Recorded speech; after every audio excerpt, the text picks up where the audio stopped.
everyone, welcome to the Chamber Connection, where we bring together voices from across the Chamber network to talk about the issues that matter most to business and community. The issues surrounding CUSMA, from compliance to competitiveness, are complex, evolving, and more relevant than ever for Canadian businesses navigating cross-border trade. In this episode, we're joined by Dean Wood, founder and CEO of BorderWorx. Dean has built his career helping businesses manage the real-world challenges of Canada-US trade with deep expertise in customs, logistics, and cross-border compliance. He offers a clear, practical lens on how agreements like CUSMA translate into day-to-day operations. We also talk about what chambers need to know to better support our members in these uncertain times, how we stay relevant in a changing environment, and why Dean believes the Chamber Network is one of the strongest tools businesses have. For chambers and business leaders, this conversation brings timely insight on competitiveness, market access, and the policy issues shaping cross-border trade. We hope you'll have a listen. Hi, everyone. Welcome to today's episode of the Chamber Connection. I'm here with Steve, who is my amazing co-host, and I'm really excited today to introduce our guest. We have Dean Wood with us today, who is CEO and founder of BorderWorx. And what I love, Dean, about the fact that you are a chamber member of multiple chambers and boards of trade. And you've kind of used that to build your career and to build your connections. But what a lot of people don't know about you, I think, is that you've got not only a really deep understanding about CUSMA and trade and exports, but that you really coach companies on how to maximize their trade with the US and to get their products seen by more people. So really appreciate you being here with us and lending us your expertise. And if it's okay with you, we'll just dive right into it. Great. Happy to be here. Yeah, glad you can make it for us. And great, we've got the expert on all this and to guide local chambers through what's going on here, what's coming up. So want to touch base. We'll go really broadly and work our way from there. But for chamber leaders who may not follow the trade policies or what's going on quite closely right now with what CUSMA actually means for businesses in their community, what does that look like for them when it comes to what their members are probably potentially dealing with? Right. Well, certainly the USMCA agreement, and we know it as CUSMA because we put Canada at the front of it, but it really is the USMCA agreement. Every chamber member is affected, either directly or indirectly. Even the small chamber members that are maybe on Main Street that are trying to, help people shop local, produce their goods, those sorts of things. So much of what they bring into their facilities to make as goods are affected by the trade agreements. So there's close to 500 million people that are affected by the USMCA. The USMCA represents 30% of the GDP of the world. So it is the most admired area of trade that the world wants to see. So there's the actors out there that are maybe being very competitive with the United States, would love to see the USMCA go away so that they can get after some of that 30% of that GDP. So it is something that is definitely going to happen. Everybody wants it, including the United States. And hundreds of thousands of jobs, close to 70% of Canadians, are tied to companies with their paychecks that are US companies. And there's over 683,000 jobs in the state of New York that are directly tied to trade. So there's 36 states in the US that treat Canada as their number one trading partner. So this is something that is massive. So for boards of trade, making sure that you're staying relevant in terms of what's going on. And of course, the media, every day there's something new that's happening. Maybe every hour there's another message going out and comment going out. But when you peel all that back, there's a process that's underway right now called the USMCA review that starts in July. So outside of all of the talk, boards of trade need to prepare their members to speak their voices to their members of parliament, their community leaders, to get that groundswell of what we need as businesses in order to be able to be stable, because stability draws in investment, and instability makes people scared and they sit on their hands. They don't want to travel. They don't want to do anything. Yeah, they don't So, want to invest or anything like right, that, right? Everyone right, gets super cautious. they do. So when you talk about that groundswell, Dean, and thanks for your input on that, when we think about, I think a lot of businesses, to your point, think, oh, I sell, screws and I sell them to my local market. It doesn't make a difference what's happening with trade and with trade negotiations. So can you talk a little bit about how it's impacted? Is it through the supply chain? Like, how does that impact the smaller businesses? Well, I'll give you an example.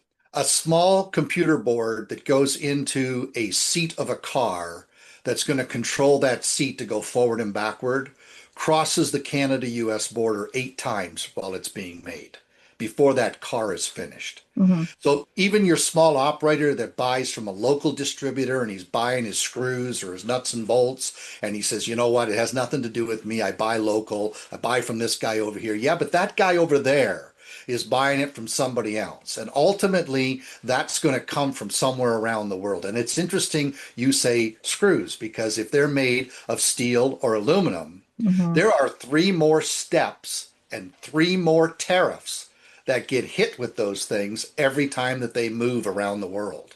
And anti-dumping and extra tariffs, which all that supplier that that local guy is buying from has to contend with. And so the ball rolls downhill. The costs get Hmm. compounded as it goes down. And you find that the local guy says, listen, I can't even compete anymore Hmm. because you've got some of these larger companies, the Home Depots of the world, that are going to be, they're going to squash me like an ant because they're taking a hit on some of this stuff just to keep their marketplace. So that means everybody needs to be, aware and concerned about that. So it is the supply chain that makes that effect. I'm curious in your role, and you've been, in the trade business and supply chain for a long time. Do you like the current CUSMA? Do you think it's beneficial to Canadian businesses beyond just the impact it has to our GDP? Well, let's take a step back. NAFTA was Hmm. a huge win for Canada. Canada has benefited from all the agreements, and including CUSMA, current CUSMA.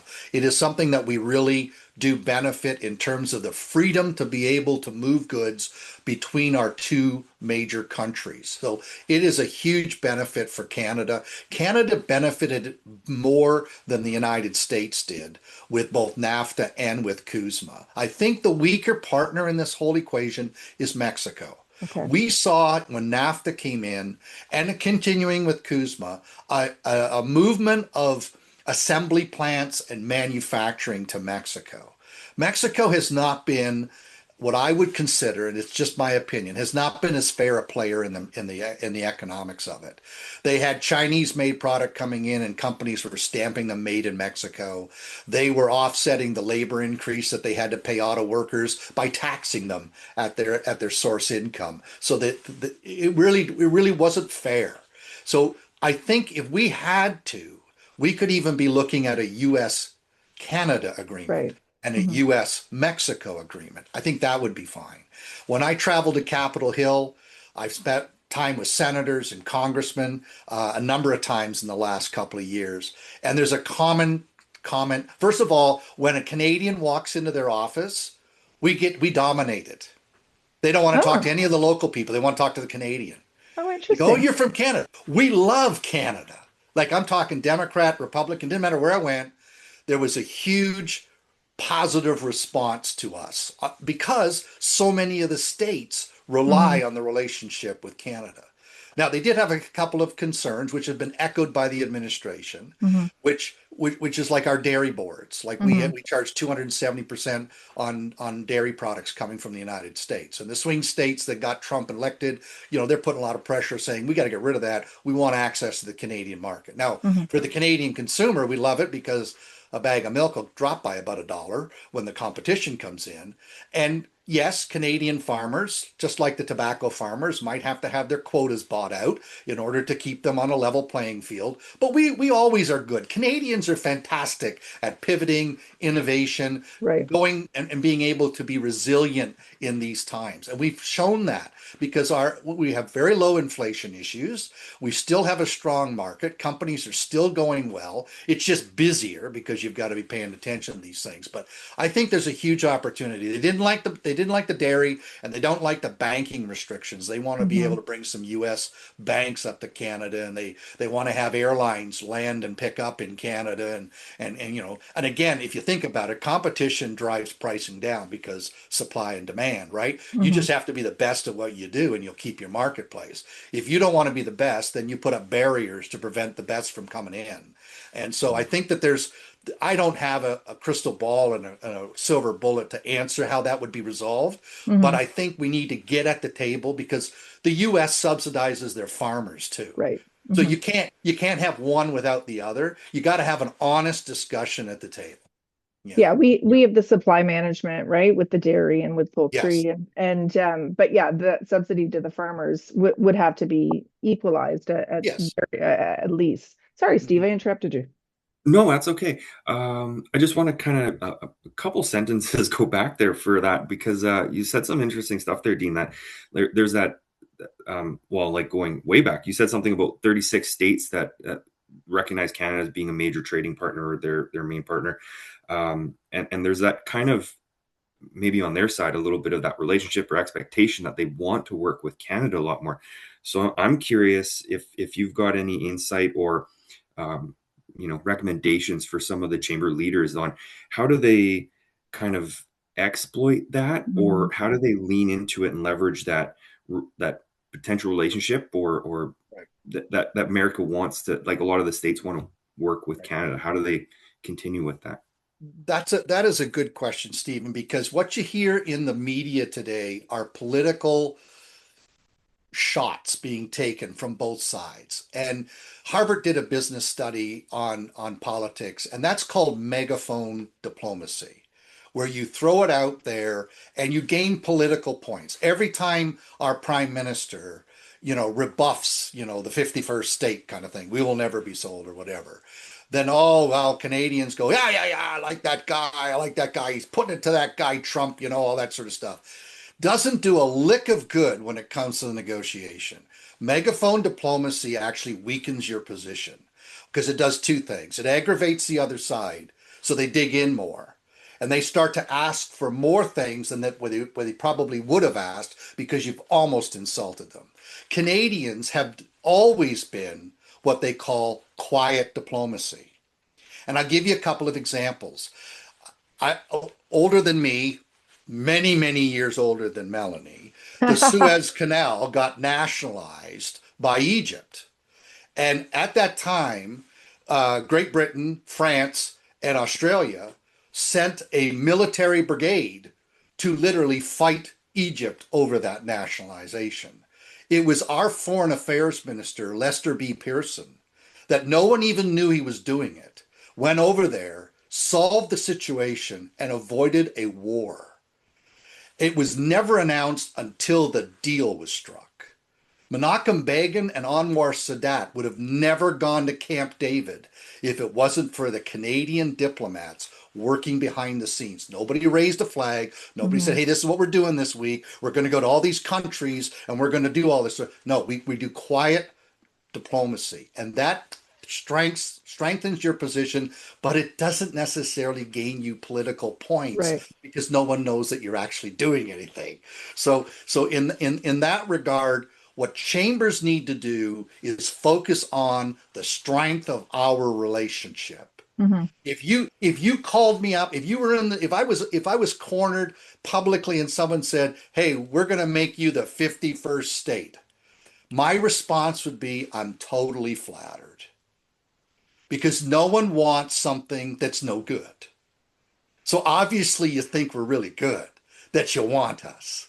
I don't see you saying that you want to make Puerto Rico the 51st state, Hmm. but you sure want the good guys. Because you know why? You love our natural resources. Critical You love minerals. the innovation. You Yeah. love the people. You want us. And I'm Hmm. flattered. Now, we all know you're never going to get me, but I'm flattered. Okay. So I think the chambers need to start, or at least have a focus on the strength of our cross border relationship. When I say something like Ontario and Ohio trade more goods than all of the United States does with Japan, people fall off their chair. They go, no, Wow. yeah, we do.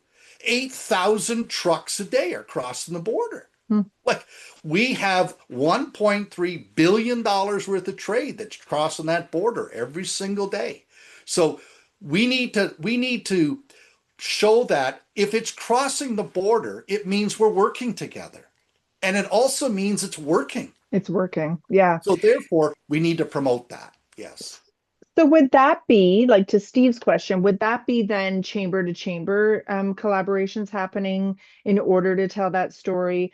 Would that be back to what you were talking about before, having that groundswell within the business community of messaging to our federal politicians about what is important as far as the relationship goes? Like, do you think that there's value in having the advocacy done chamber to chamber? Well, I've always said, and I will always say it, if the Chamber of Commerce, if the members of the Chamber of Commerce ever got organized, we could put anyone we want in the Prime Minister's chair. Mm. The challenge with Chamber of Commerce is we're all really busy people. Mhm, And especially the SMEs, the small to medium enterprises, mhm, we don't have time to get politically engaged most of the time. We're busy running our businesses. I was mm, on a political board for a number of years, and I just said, I have to step aside because my business is expanding and I just don't have the time. I want to be there, but I just don't have the time. So I think the role of the chamber is to be able to become very innovative at attracting the members' voices and then being unified in that voice as to what the business community needs our government doing, our leaders doing, so that they help support that. If there was a message today, I would say chambers of commerce need to tell the federal ministers, we need stability in this relationship with the United States. Now, we do know you're under negotiation, and we do know that we've got an agreement that goes to 2035 or 2036, whatever it goes to, and it's under review this year. And I met with one guy, a consulate general of the United States. And he said, well, Dean, all we really got to do is get that guy to follow the agreement. And I looked at the guy and I said, then you know how you do that? Now, this is little old me. I'm the ant in your big pond, and I'm about to tell you the answer. Form a good relationship with him, not an adversarially one.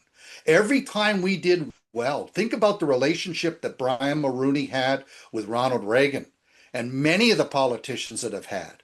And we didn't have a very good relationship the first term with Trump. Our prime minister was literally toxic when it came to be around him. And we need it. And so I made an off the cuff comment and I said, Mark Carney needs to golf with Donald Trump mm, because Wayne Gretzky golfs with Donald Trump. He needs, mhm, well, you'll never see Mark Carney on a golf course with Donald Trump. And I said, that's why we lose, mm, mm, because egos get in the way. We need to form that relationship. Now, here's why the states are always very receptive. There's strong relationship. Boards of trades are taking trade missions. They're mhm, going down. They're meeting state governments, state legislatures. They're doing that sort of stuff. They've done that for years. mhm. The Board of Trades are the reason Canada and the United States have as close a relationship as we do, because we understand and bring the community of businesses together. And we need to talk about that. I like the idea the Toronto Board of Trade did a road show on CUSMA, on how to withstand a CUSMA audit. And Mhm. I spoke at one of them just recently, and they've taken that to different boards of trade. Like they've Mm, led it. It wasn't the Canadian board. It was the Toronto board. They've been mhm, to Ottawa. They've been to Windsor. They've been to Niagara. They've been to Mississauga, and they've moved this same venue around, pulling in various business speakers to speak at them, and because it's a message that needs to be had. The conduit of getting some of these government programs, which whenever I talk at these things, people go, I never knew we had such a program. I was at a client in Brantford yesterday. In fact, you did a fantastic little cameo with them, which is Hotline Apparel. mhm, Okay. So for 10 years, they've asked, how can they help access the US market? And they went and they hired consultants, paid thousands of dollars. And they said, we've got to bring the garments up to Canada, but we pay duty on them. And then we send them back to the States and we pay duty again. We can't compete. So I met with them. They happened to visit one of my customers, and a junior clerk in that place turned to one of the owners and said, "You need to talk to BorderWorx." So I went over there and I said, "Well, we can bring your goods into Canada duty free under a trade incentive that Canada Customs has. It's called a duty relief program. It's designed to help manufacturers in Canada grow." And by the way, we got the same program to go back to the US so you can bring it up and send it back, and you're only subject to duty on any embellishment, which is covered under CUSMA. And they looked at me and they went, "Oh my goodness." I said, "Now, can I give you an example?" There was a company in Toronto that had 18 to 20 employees. They had 40 to 50 employees in Philadelphia. They embellished all the NFL, NBA, and NHL jerseys. I met with them. We threw this out there. They said, "Let's do it." We got them signed up. Do you know there's now 450 employees in Toronto? Oh, wow. No factory in the US. Okay. And millions of jerseys go across the border, duty free, and creating Matt so good that he sold his company to Avery Dennison, Oh, who wow. said it was one of the best acquisitions they did. See, Canada wins at everything when we put our minds to it. See, I love this topic. So you So don't. Fascinating. that's why your tagline is stay curious, right? Always. Because those are the questions that chambers need to be asking in so that we can support our businesses. So, and I'm the first to admit, you've been a member of ours at my chamber for, more years than I've been there. And I don't even think I knew that I could connect people with you at that level in order to expedite the growth of their business. So where do we find this information? Right. Where can we point our chamber members in for help in this nature? Well, I kind of look at it a couple of ways because some of the topics that I talk about, and I had a gentleman yesterday called me up and asked me a question on something. He says, "I normally would call my customs broker, but they're very complicated to understand. They use language and terms and I don't follow. I need a businessman to tell me what Mhm. the answer is." Now, I always context it and say, my advice always comes from the customs brokers. I just translate it into layman's terms, and we always work hand in hand. There's things that I don't do because I'm not a licensed customs broker, but I have several on speed dial anytime that I need it. Okay, so what the chambers sometimes do is they'll put on a seminar believing they're giving good information to people, but it becomes dry and and the wrong audience. Mm, For example, the CUSMA seminar that I did, I could have gone into the details of rules of origin, HS codes, and all of that. The audience I had were senior managers mm, and owners. And I'm thinking, none of them are going to be sitting there doing customs paperwork. right. So I need to stay at that level. And I think it was refreshing because I tell you, it was probably one of my best seminars I did because I was totally engaged. Questions were flying from the floor. You know how you do a seminar and you go, "Come on, people, is there anybody alive on the other side?" Yeah. And they were throwing questions at me and they were laughing. It was really, really engaging. So I knew the message was landing somewhere. And Mhm. and my biggest message to them is you got to go find the right partners. So my message to the chambers is find the right presenters, find the people that will definitely deliver a package or a tool that somebody can Mhm. walk away with to say, "I'm glad I was there." Mhm. And I think if you have a few home run seminar type of things, people will spread the word. Like I literally must have beat people up 6 ways to Sunday telling them join the Chamber of Commerce, right? Get your certificate of origin stamped by the Chamber of Commerce. Mhm. Like these are your partners to be able to do this stuff. And Mhm. I don't say it because I'm supposed to. I say it because I believe it. So I think that there's a real opportunity there. Where, like, maybe a quick question, hopefully, but like, where can chambers find these resources? Where can they find some of these nuggets that Mhm. they can maybe, kind of emphasize on or share with their members. Well, like I know that the NEB seminar, the New Exporters to Border States, it's put on by the Ontario government. There's always somebody on there that'll throw out some links to some programs. They'll help you with trade shows, right? Can you imagine the government of Ontario pays to go to a $20,000 trade show, and you as a manufacturer get to go stand in their booth for free? Right. Mm-hmm. And then there's even funds to be able to pay for your airline ticket and your Mm-hmm. marketing and all that. If you're a small business owner, you're like, this is like perfect for me. Yeah.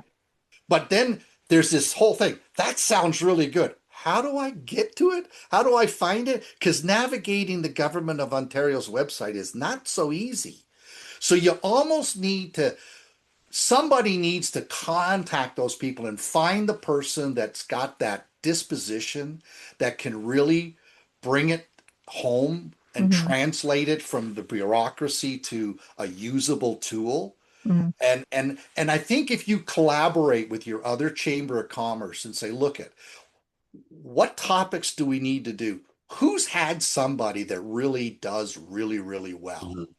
It's nice that you support your local members, and I'm all for that. Mm-hmm. But you gotta have you. I think as a chamber of commerce, you got to be responsible to deliver the best product you possibly can, and I think that part is incumbent. I think the chambers are missing out because right now everyone's talking about trade. Mm-hmm. Everybody's talking about Canada-US relations. And all you got to do, I did that seminar and I got over 500 hits on my LinkedIn page. There was only 35 people at that seminar. Well, Okay, Dean, I'm booking you. Steve, look away. He's mine. Um, but I had a thought because Steve, that was a great question, and it's about leveraging the network. And so, I like when I think to the government of Ontario, and the same would be with Manitoba or with Alberta. I've been able to cultivate a connection with Minister Fideli's office, because I've had that introduction through our local MPP and through other local businesses.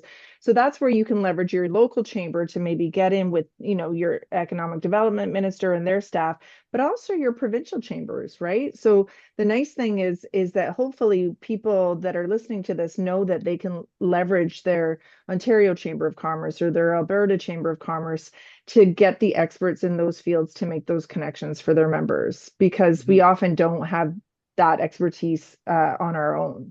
right. But I do like the idea of combining chambers to offer education for topics that are this timely. I think that's a really great idea. Well, I think you can have a venue that's a little bit larger. Mm-hmm. You can have a little bit more cross section of people. Especially when we do it, we always get a list of who's coming, so we know the industries that we're talking about. We can Mm-hmm. help curtail the message to that. And for smaller chambers, maybe they only get 5 or 6 people out. Well, you wouldn't do a seminar for 5 or 6 people, but Right. those 5 or 6 people going to maybe a different venue and sharing with other chambers, they're going to go back and say, this was really good. Yeah, for sure. As- And you know, valuable. right, Yeah. right. So if we're looking back to the US, right? So you had talked before about Canadian companies, 70% of Canadian companies not understanding, or maybe 70%, sorry, of companies that qualify for certain exemptions and don't know that they do. So what challenges right now are we facing at the border for our Canadian companies? Is it these additional emergency tariffs that have been leveraged, or is it just everyday uh, uh, things that aren't being taken advantage of? Well, in the past, the United States Customs, and I have U.S. Customs in my facility. I speak with the port directors. I have 2 of my management team going down to a special symposium that they put on for trade in Texas. And we get to know exactly what the perspective or the positioning of enforcement and all of that. In the past, U.S. Customs used to, they'd come up on a seminar. They'd come up and do a webinar with you up here. But Mhm. if you're outside of the United States, including virtual, they're no longer allowed to travel. So they're no longer allowed to do any of that. Why? They're closing in the border. So the Mhm. border is getting stickier. Secondly, they used to allow a lot of leniency. So if a carrier when a carrier picks up a shipment from one of your customers, one of our board our trade members, they have to have the customs documents to the border at least 30 minutes certified by the broker before that driver arrives. If that driver arrives and that paperwork has not been properly certified, it's a $5,000 fine instantly to the Ooh. carrier, who Oh then my passes it goodness. back on to the customer. Well, for the last 10 years that this has been in place, it's really just been a warning. The driver's sent around a secondary. He sits there, calls his broker, says, I'm sorry, I came too fast to the border. Have you got me released yet? So can I go? And then he goes inside and then he gets a slap on the back and a hand going, don't do that again, right? The purpose of that was since 9/11, they don't want a truck approaching a border crossing Mm, without knowing what's on the cargo before it gets there. There's a good reason for it. So Mhm. what we've heard is customs now has zero leniency. Everyone's going to get that fine. wow. And enforcement has stepped up. Remember, one third of the northern border officers moved to the southern border during the Biden administration because of the border crisis. All those officers are now returned to the northern border. So Mm, now enforcement is now coming into more of a play. So what are companies dealing with? Definitely the extra tariffs, right? People that said, hey, I make my stuff in Canada. Yeah, but you don't qualify under USMCA, or you never documented it correctly. And when US Customs questions it, they find one fault and it's disallowed and you have to pay the duty. So all of a sudden people that, took it didn't take it seriously. Yeah, it's hmm. Canada, she'd asked, we just ship it. We've been shipping it for years. We just stick it on a truck. The broker's got to fix all that. No, the broker's not going to fix any of that. Right. And so we had a client. We actually wasn't a client. He is now, but wasn't a client. But he had a USMC audit, and the customs people looked at it, and he assembles a cement compactor. And they looked at it and they said, "No, you don't change that enough from the parts that you got coming in. So we want 5.6 million in duty from all the way back from when you started claiming it under USMCA." That scares the little bejesus out of everybody, Yeah. including the owner who flew up from the US. And I went in there and we met them. And I said, show me what you showed customs. I said, you should never have customs come into your building without somebody who knows what they're talking about. And needless to say, we looked at it. We said, no, no, no, you have a tariff shift. There's not a tariff shift means you've changed the handlebars coming in as a handlebar. It's going out as a spent contract compactor. You've done it. So anyway, we reached back, Mm, created a little bit of fuss with the customs guys, and all of a sudden they've been approved. So that problem went away. But I said the reason you got trouble is you never documented it properly. right. And so that's something that every Canadian company that exports needs to worry about their documentation. What flew yesterday is not going to fly today. And there are a lot more inspections at the border than there ever Hmm. has been before. So there's more questions being asked. So you need to have at least a little bit of attention. You need to have somebody. You used to have a customs person working in your companies, and then that Mm, job got gone away and it fell under finance, and they really don't know all of those things. So, but now you have to have somebody that's going to wear that hat, that's going to hmm. have at least some rudimentary knowledge, or you need to have a really good customs broker that Yeah. hasn't got a revolving door of people that can actually understand your business and answer those questions.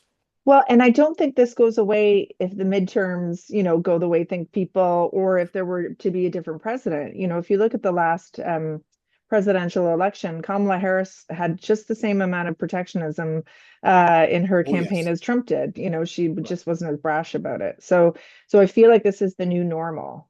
Well, the Biden administration never got rid of the 301 or 302 tariffs. And what are those? Those were additional tariffs that Trump put on in his first term. Oh, right. Okay, where he went with the laundry list, and then Trudeau Hmm. came out with his laundry list, and Hmm. then eventually Trudeau got rid of all of his laundry list, but they never got rid of theirs. So we thought, okay, now there's a new election, and now Biden gets voted in, but there's billions of dollars of money coming in from those tariffs, and nobody wants to give that up.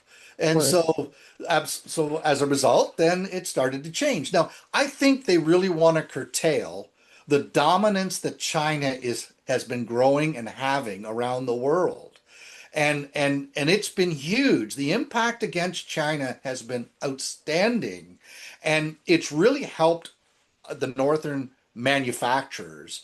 Um, not to say that we're going to make things as cheap as China, but we need to be very careful about this outsourcing that went on in the 80s, because if you do that for everything, what do you have left to do? And Hmm. I'm an advocate that I don't believe we should be exporting our raw materials. We should be making them into something. Hmm. We got lots of crude oil. Yeah, We we don't should be refine selling it. gasoline. I agree. We As should I, be having yeah, them Irving guys down there firing up that plants and going 24/7, and we can sell you gasoline, right? yeah, Or we will bring out those rare earth metals, but we send our lumber to China and then we buy the 2x4s back. Hello. yeah, yeah, Okay, right? yeah. And that's got to be a strategy, right? For what the next Yeah. 20 years in the economy Well, looks like. but think about it. When you export crude oil to someplace, and I don't care which country you want to name, they don't have the environmental protection to produce that gasoline in the safest and most environmentally way. We do. We do. If we Yeah. put a gas plant up in Canada, I'm pretty sure steam's the only thing that's going to come out of it by the time all the environmental stuff comes in there, right? And creates jobs, but that doesn't happen. That's the thing. We have governments that are such short term, and by Hmm. golly, I don't want a dictator and I don't want a long term, but they are very nearsighted. I will give credit to the Ford government because, Doug Ford said we need subways. Like we are a third world country when it comes to our transportation systems. Well, to say that comment is going to be, it's never going to become a reality when you're in office. It's going to Hmm. be somebody else cutting a ribbon 25 years from now. But if nobody's willing to stick the shovel in the ground and say, let's get started, we will always be chasing that because they Hmm. spend 2 years doing something and 2 years trying to get reelected.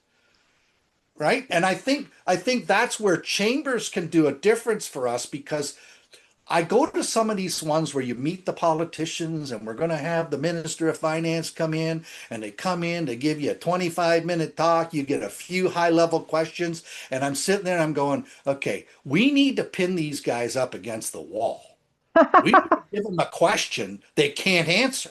Yeah. We need to rock their world because they keep rocking my world, Hmm. right? And sometimes the questions won't be ones because I know you ask for questions and send them in, and we're gonna ask what we can, or we'll try to do it from the floor.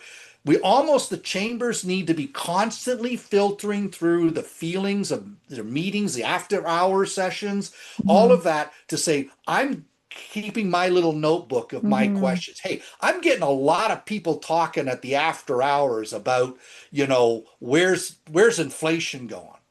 I'm Hmm. gonna we're gonna get somebody in here to talk about this. Yeah. Right. Yeah. And I think it might entice people to participate, but I think the questions, not necessarily to make them embarrassed or catch Hmm. them off guard, but it really has to be something that's got some meat around it, right?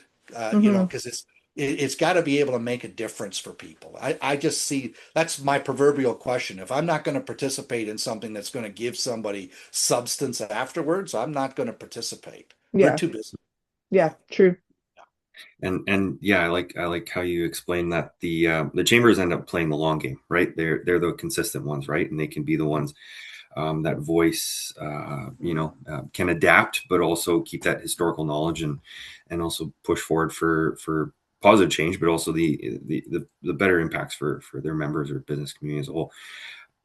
Kind of along that lines, though, but like what as they're kind of moving forward in all of this and navigating, what do they need to pay attention to closely that's all taking place or speaking up more about in all this Mhm. dynamics that are Hmm. happening.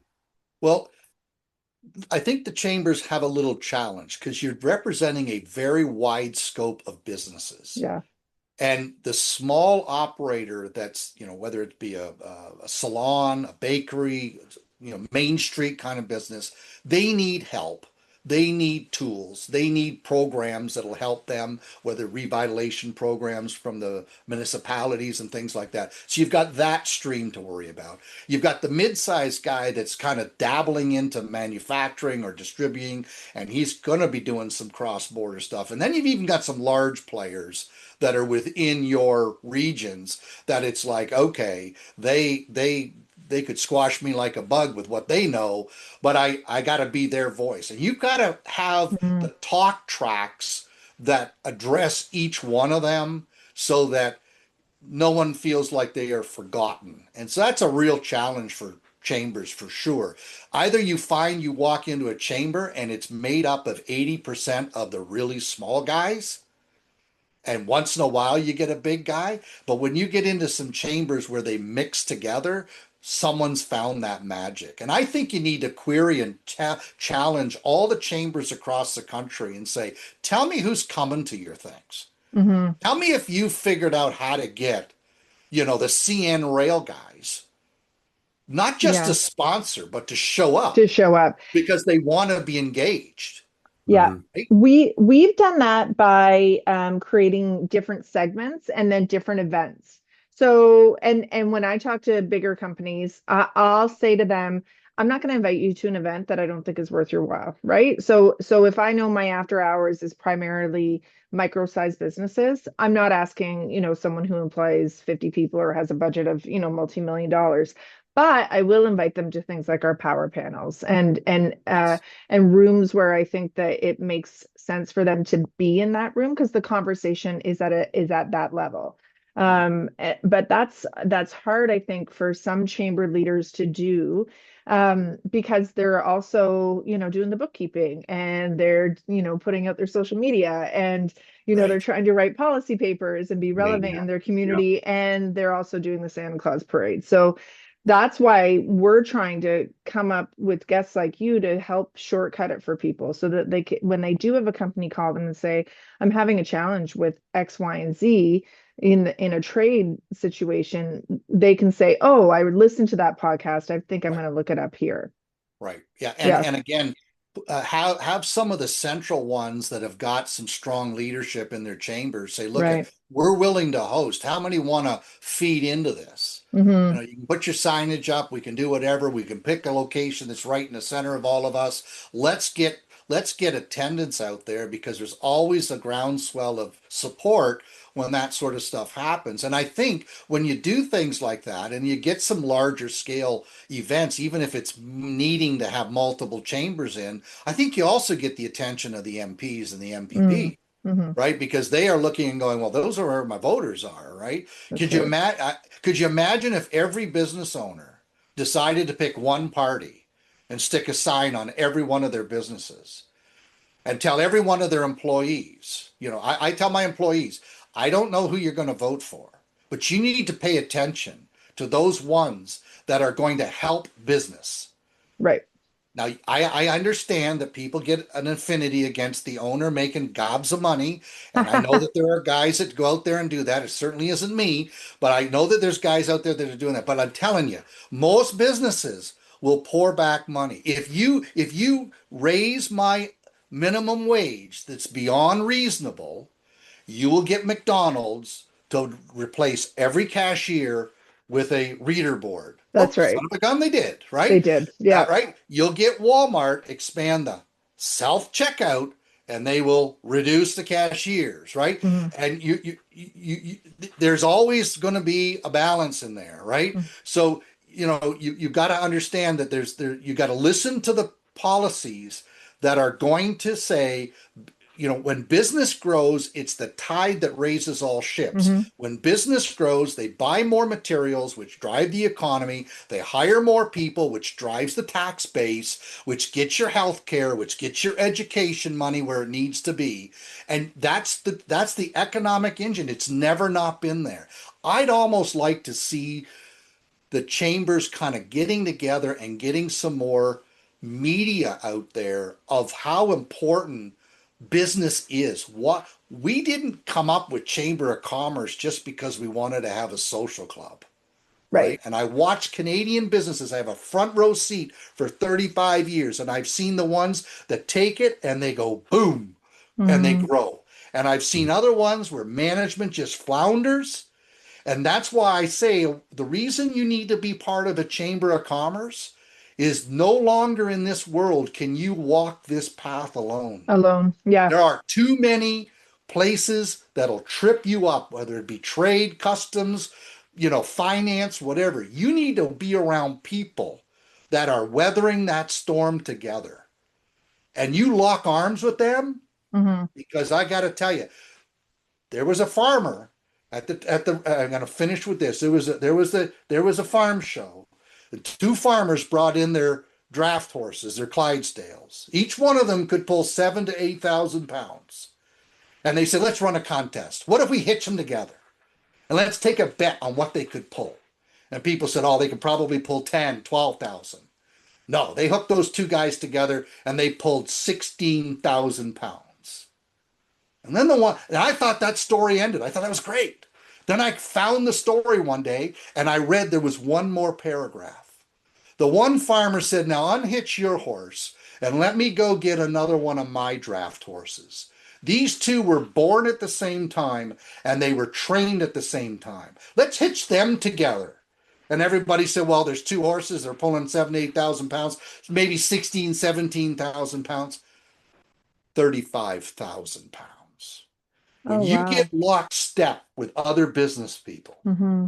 you start to fight the good fight. You think you can accomplish a lot in your business? Watch what happens when you find a partner.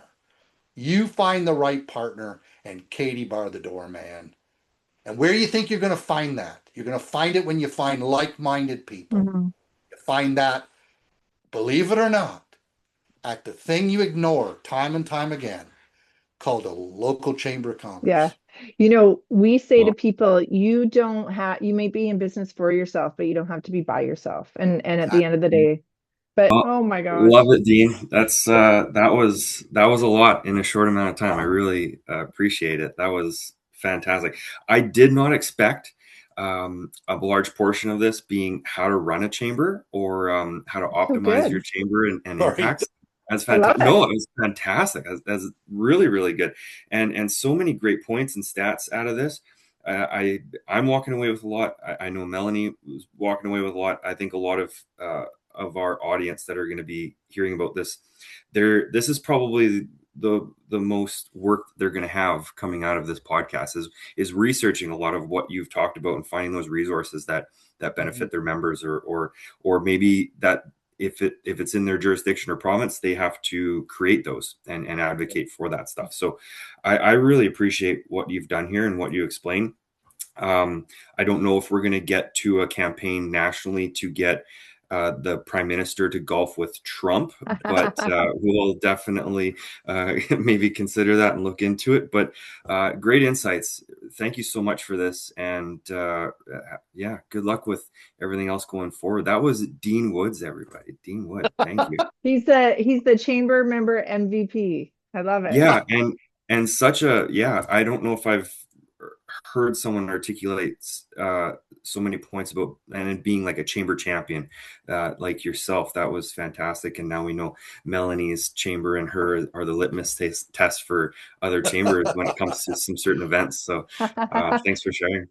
Well, if you don't have the right leadership, you won't attract people like myself or others that are interested, right? Because it just becomes agnostic and it becomes something that Yeah, there's no value to it, right? need the So right people in the right seats. So yeah. yeah, So yeah, I certainly appreciate the opportunity to share and I wish everybody the very best. I think that we're in a really interesting time right now. There's cloudy skies, obviously, but there's so much opportunity. Mhm. The proverb of a crisis means it's a double win. When there's a negative, there's another positive. So Mhm. we need to just focus on that positive, and chambers need to be lifting their members up, giving them a positive message, giving them that hope, giving them that lifeline, because in the real world out there, not as much happening for that kind of thing. There are a Yeah. lot of service providers that are not so positive about things that are going on, but there is lots.